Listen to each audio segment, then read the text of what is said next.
Hi everyone, it's Althea and welcome to Toolkit for Making Transitions, School-Based Relationships.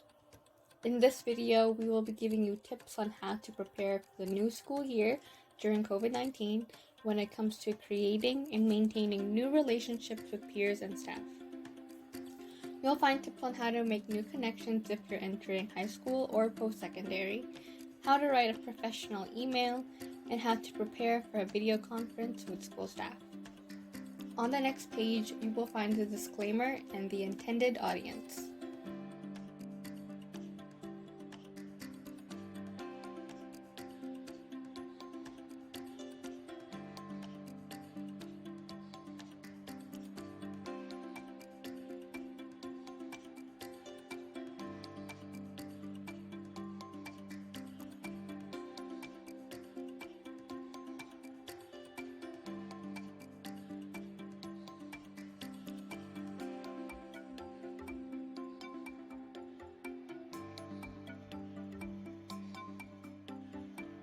This year has been a roller coaster of emotions and experiences, especially when it came to adjusting to school since everything was moved online.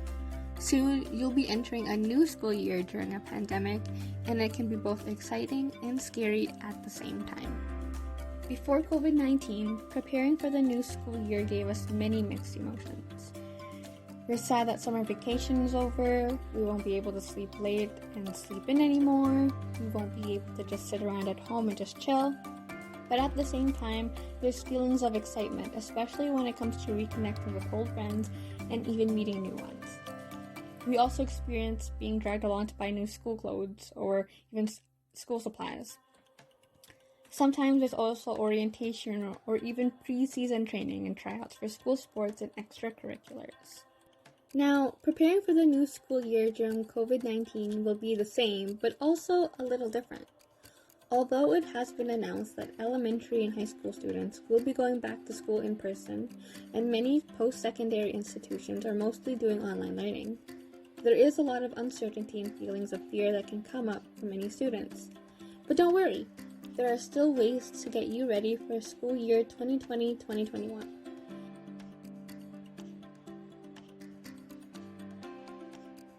Because there's a mix of online and in-person learning during the school year, it can be quite tricky to make new friends and connections, especially when you're transitioning into high school or post-secondary.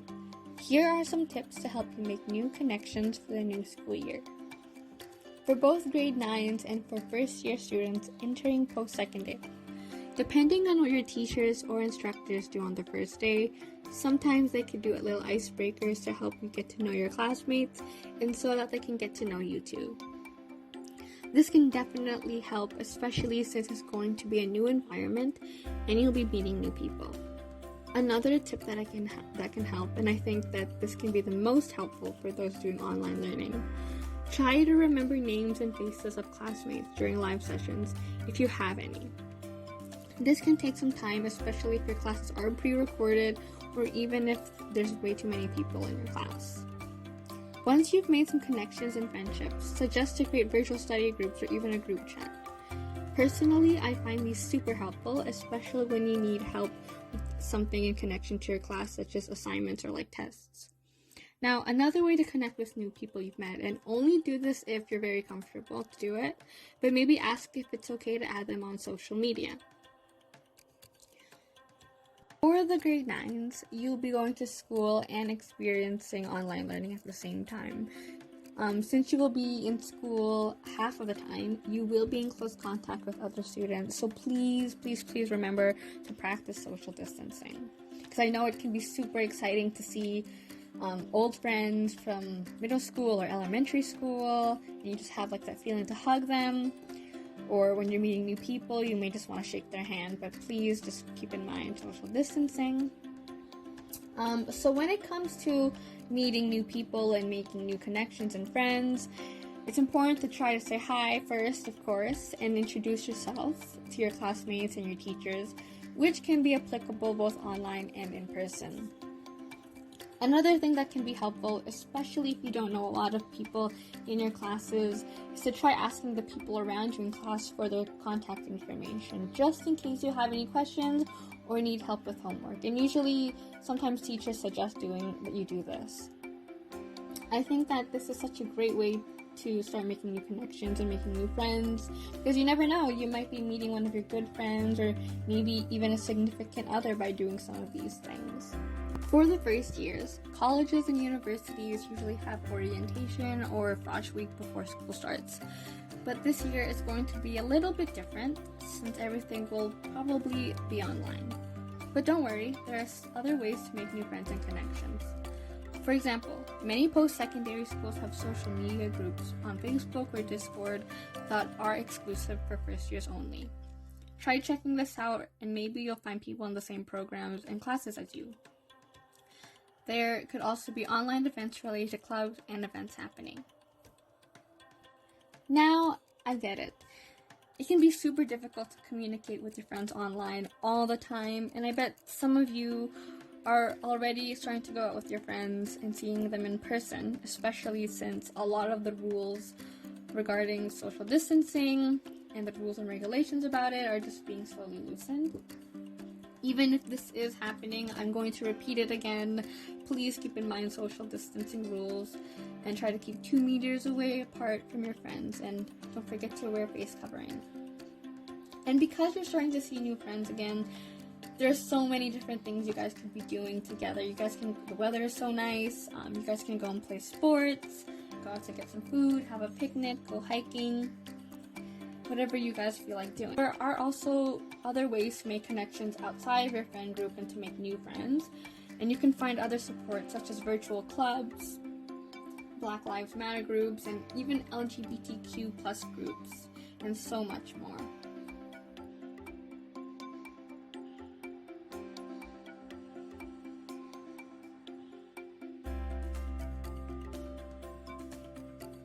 As mentioned earlier on in the video, this video is about making transitions and building connections with others in terms of school relationships. But let's not forget about the teachers and staff you will be working with this school year. It's important to ask for support when you need it. Your teachers and professors won't know if you're struggling with something unless you tell them. You can ask questions about the course material, assignments, tests. Sometimes it can be also difficult to ask for help or even make connections with them, so here are some tips. Because of these weird times we're experiencing, communicating with teachers and staff can look very different, especially for those doing online learning. Besides doing in-person meetings, you may need to either call, email, or do video conference calls with your teachers and instructors, depending on the mode of communication they are comfortable with.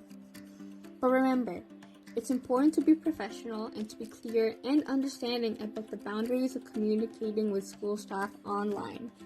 One of the most common ways to communicate with your teachers or professors is usually through email. Let me ask you this. Do you know how to write a professional email? No? If not, here are some tips on how to write one. Tip number 1, the subject line. It's important to include a subject line to let your teacher or professors know what the email is about. Depending on your teacher or professor, they may have specific instructions on what they want in the subject line, such as course code, name of assignment, and so much more. Just make sure to ask them, just in case. Tip number 2, formal salutation. Always start your email with either Dear, Mr., Miss, Mrs., Miss, Professor, Doctor, or however they want to be called at the beginning of the email. Don't forget to start off your email by introducing yourself and stating the reason of why you are sending them an email. Tip number 3, grammar, complete sentences, spelling, etc. Remember to use proper grammar, write in complete sentences, and check your spelling. Also, do not include any emojis and do not use any slang or short forms. Tip number 4, be concise.